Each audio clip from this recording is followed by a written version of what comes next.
वडोदरा जिला पंचायत में नए सभागृह का उद्घाटन हुआ है, जहां पर आज पहली सामान्य सभा का आयोजन हुआ था, जिस दौरान विभिन्न मुद्दों पर चर्चा की गई थी। वडोदरा की जिला पंचायत कचहरी पर 1.60 करोड़ रुपयों के खर्च पर नए सभागृह का निर्माण करवाया गया है। इस सभागृह में आज जिला पंचायत की सामान्य सभा मिली थी।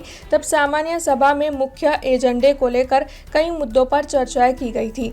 इसी के साथ वन नेशन वन इलेक्शन का कार्य भी इस दौरान पेश किया गया था, जो ध्वनि मत से मंजूर हुआ था। हालांकि आपको बता दें कि इस दौरान विपक्ष की ओर से जो मुद्दा उठाया गया था, उसकी वजह से सभा में कुछ देर के लिए सन्नाटा फैल गया था।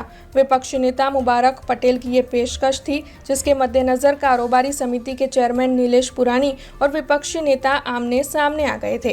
हालांकि ध्वनि मत के आधार पर वन नेशन वन इलेक्शन की दरखास्त को मंजूरी दे दी गई थी। खास तो रिनोवेशन करेला सभाखंड में आज जिला पंचायत की खास सामान्य सभा बोलाववामां आवेली हती।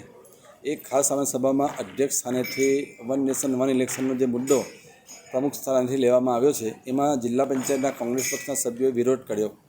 एटला माटे विरोध कर्यो के वडोदरा जिल्ला में 248 ग्राम पंचायतों में छेल्ला 2.5 वर्षथी सरपंच और सदस्यों इलेक्शनों थया नथी अने 2.5 वर्षथी ग्राम पंचायतों में वहीवटदारो वहीवट करी रह्या छे। हवे जे वहीवटदारो जे छे ए कोई ठेकाणे तलाटी जग्या होय छे अने तलाटीनो चार्ज एमने 5-5, 6-6 जग्याए तलाटी होय छे अने वहीवटदार तरीके तेओ वहीवट सारो करी शकता नथी। एटले ग्राम पंचायतो जे छे ए ग्राम पंचायतनो जे विकास थवो जोईए, ग्राम पंचायतनो जे પડતર प्रश्नों छे ए निकाल थतो नथी, ग्राम पंचायतनी सभा बोलावी शकाती नथी अने कोई ग्राम पंचायतनो ठराव थतो नथी। एटला माटे अमे प्रमुख साहेबने एवुं कह्युं के तमे वन नेशन वन इलेक्शननी जे वात करो छो के लोकसभा अने विधानसभानुं जे इलेक्शन छे एक साथे थाय तो गुजरातमां जे विधानसभानुं इलेक्शन 2022 में थयुं छे, 2027 में एनी मुद्दत पूरी थाय छे।